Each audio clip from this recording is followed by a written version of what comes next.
Jorge, you've been in this fight game forever, going back to the Kimbo Slice days. I think you had a fight at the Playboy Mansion, if memory serves. Strikeforce, Playboy Mansion. I was there. Mr. Hugh Hefner, rest in peace.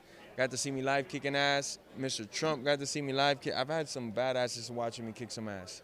Now you're one of the biggest stars in the sport. What's it been like for you to have been on this road for so long and now reaching the pinnacle of MMA? I'm here at the top, and I still got the biggest chip of anybody's shoulder. It took me 16 years to get here. Fighting at the Playboy Mansion, I knocked out a dude. And after that, man, it was like no paychecks were coming in, nothing, you know. And it's just my career was always up and down.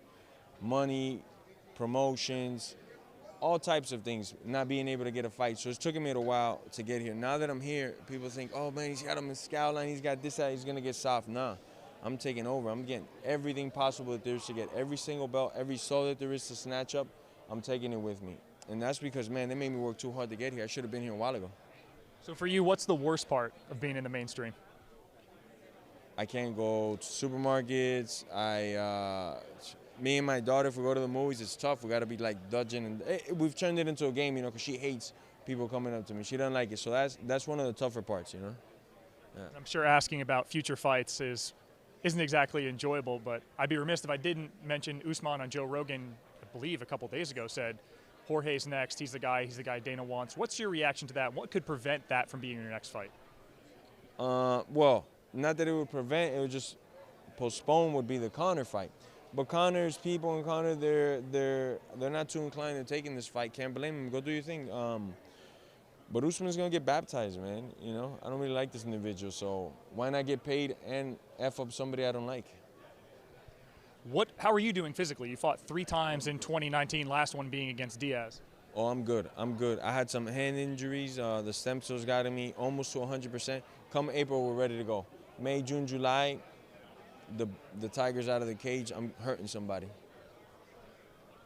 Jorge, looking at the rest of this weight class, guys are chirping, looking for you, but things are going well. We'll talk about that. Why not? How's the line going? Really pointed in there every once in a while. Oh, we're doing great, my brother. We've hit the ground running. We're the #1 duty-free sold in Mexico, and now we're going to take over the states. We got Florida ready, Texas, Nevada, and California. So we're hitting the ground running and hard. How's it been balancing business interests with fight interests? It is the best ever. I love to submerge myself in my job. So if I'm not at the gym, I'm doing something either related with the gym or I'm doing something related with my brand. I love to do it, man. When I have free time, when I get bored, that's when I get into trouble. People start calling, hey, let's go to this party, that party. And I'd rather just be submerged in my work, and it becomes a routine for me. And that's all I do day and night, just work, work, and work. And it works out better for me like that. And I understand you're friends with Yoel Romero. He's fighting Israel Adesanya, UFC 248 coming up in March. You and he have a wager of some sort for who wins a belt first. What's the situation with that? Well, he already lost it because I got that BMF belt. Oh. He hasn't paid. Joel, if you see this, you owe me my man. Don't think because I'm rich you don't know me. I'll find you, man. Yeah, Joel's going to have to pay me, but he can get the belt, but I already beat him. It was first to get a belt. He should have specified this belt, that belt, but if it's first to get a belt, I won. And the bet was the losers taking the winner and himself to the DR like 5-6 days, and we got a couple places we go to over there, and you know he has to pay everything, so he's gonna have to win this fight to be able to afford the ticket.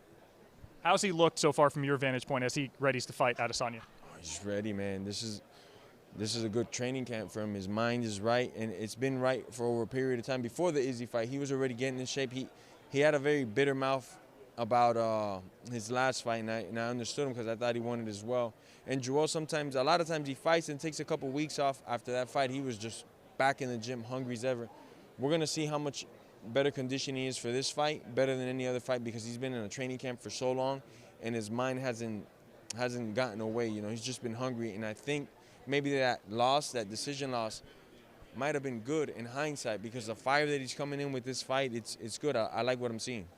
So as an analyst, I know you and he are tight, but as bipartisan as you can be, what do you think is going to be the key for either guy to get his hand raised in March in Vegas? Izzy's got so much talent, so precise with his striking, but I don't think he's ever faced anything like Joel. Well, I know he hasn't faced anything like Joel. And I'll elaborate more on that. When Joel's at his best, he's one of the best dual threats that you can come around, because he could take you down from the clinch, from the single leg, from the double leg.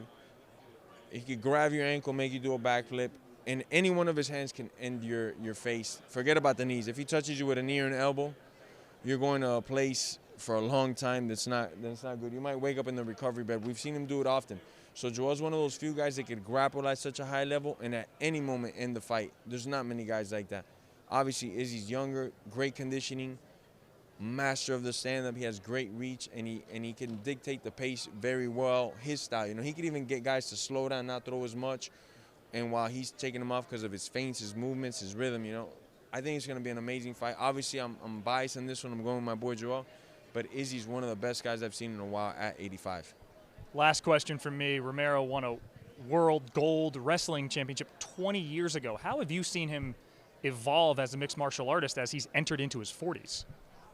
I could honestly say Joel and another individual, great friend of mine, Alexis Villa, are maybe two of the greatest athletes I've ever seen in MMA. And both of them are wrestling world champions, Olympian medalists, things like that. But those guys, I mean, man, I don't get impressed by much. You know, you could imagine, I'm at American Top Team. I've seen them all. World champion wrestler from I don't know what town in Russia, Brazilian jiu-jitsu guy from Brazil that won it 6 times, striking king guy. Everybody comes to our gym, and I've seen them all. Joel's on the spectrum of insaneness. He's 42 years old, and he could run with any 25-year-old. Just run, just straight get on a treadmill or the track and just run with him with his sprints or 3-4 miles. He's got not only his physicalities, but his mindset is different. He's had all types of surgeries. He don't give a f***, and that guy goes to war every day, you know. So Joel's really, he's a special guy. And when they look back in time and they see, look how much this guy did in such a short period of time, coming from a wrestling background, being a KO machine with different, not to take any away from Dan Henderson, but Dan Henderson was known for that right hand. You can't even categorize Joel. He's known for his flying knee, his flying elbows, all types of weapons, you know. Thanks for watching ESPN on YouTube. For more sports and analysis, download the ESPN app. And for live streaming and special content, subscribe to ESPN+.